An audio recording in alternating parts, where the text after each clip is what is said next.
Hi everybody, this is Mike on the Michael W. Hull channel. Tonight I'm going to talk about a level 5 piece of the RCM series. This is a piece by Jan Antonin Losy, and of course we talked about his music at level 4. So these pieces are really attractive for the classical guitar, although they're from the Baroque era. And this is a Cappriccio and Gavotte. It's treated as one piece on the list A. This is a list A option for your level 5 RCM exam. If you're a university student of mine and you're playing this piece, also treat it as one piece, two movements, one piece, but do take the repeats to learn form, okay? But on the RCM test, you guys don't need to do that unless you're asked to do that. There is always a footnote at the bottom of the page. On this one it says, for examinations, Cappriccio and Gavotte are treated as one piece. So you'll need to memorize it. All right, I'm going to play first at a moderate tempo, and then we can examine in lessons the comfortable tempo for you.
I got to going pretty fast there.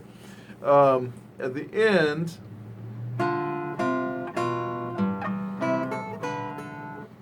you have a pretty challenging fingering there, but it's a neat place. It's a mid-range of the guitar, and it's a really attractive sound.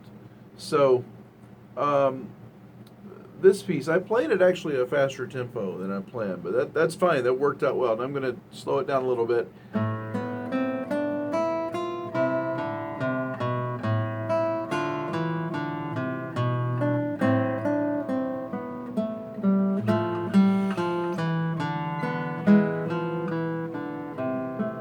Now, in the Baroque era, the bass and the soprano notes, the high and the low notes, are really important, more important in many ways than the inner voices or the middle voices. And this piece, while it does have a few chords with more than two tones, it's usually like a dialogue.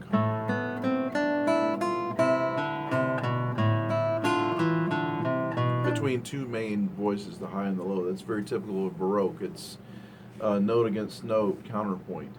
Not a very complex concept, but a very difficult thing to master and be great at. But Losy does a terrific job at creating great pieces for people to study and play. And the chord progression is beautiful. So basically an A minor to C, D minor, like a connecting, it could be argued as a G or a G in first inversion, A minor, F chord, E major chord, 5-1. Now this is before Bach's Well-Tempered Clavier, so we're getting into more of the standard voicings and cadences.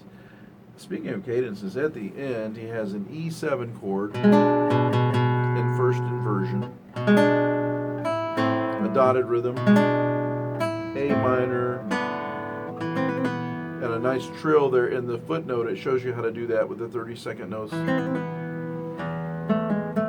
Watch out for this fingering. Make sure you use third finger and not second, so you're not jumping around string to string. And this comes out to a nice an A minor shape, actually. So you're 7, A minor, back to E, A minor, brief pause, and it sets you up for the quick dance. The Gavotte's more of a dance-like movement. So this is very lyrical in the beginning. Just scales, high and low.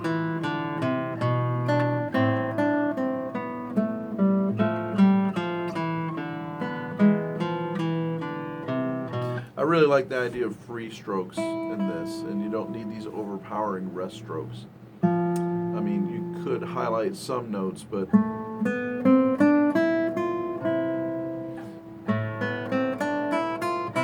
you can really follow the mezzo forte dynamic with a little bit more control with a free stroke, in my opinion. So much scale movement like that. I mean, that's rest stroke. This is free.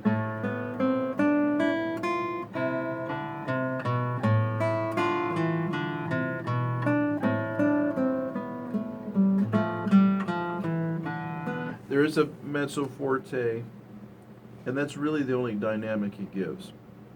So you get to kind of move in and out. It's easy to swell. It's not a really great range, except for the note against note style, but the scales are pretty straightforward, pretty simple, and you can create this kind of ebb and flow, kind of a tidal feel.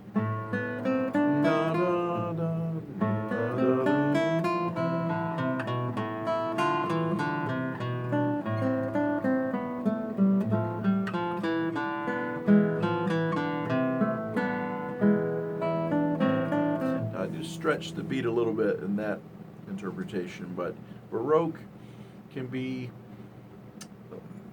really straightforward. It's good to keep that energy going. Now the Gavotte is a dance-like piece, and it's pretty quick, so you want to move in that cut time.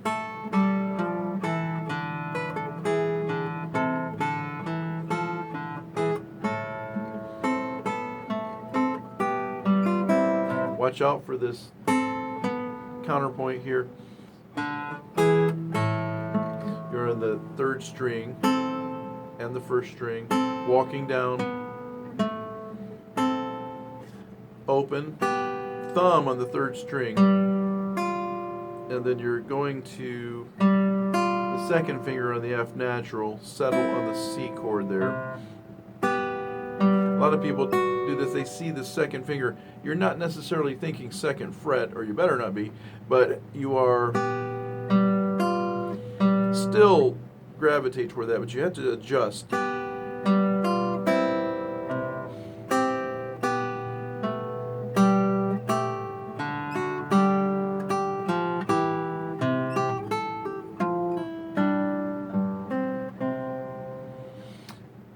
So you have a lot of note against note there, of course, and it's moving pretty quick.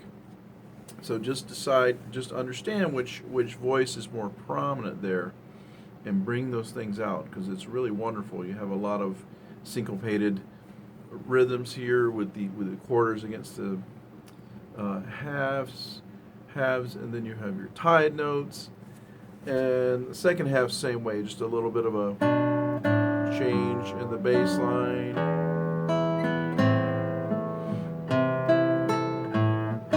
Get that fingering though on the C to E. Don't change the fingering one bit, okay?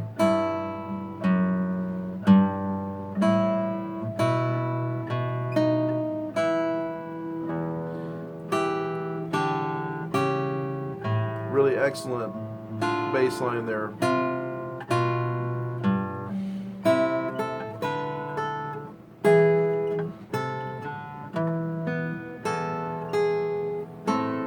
hardest part of the piece, that one passage. I hope this helps. Thank you so much for listening. Take care, everybody.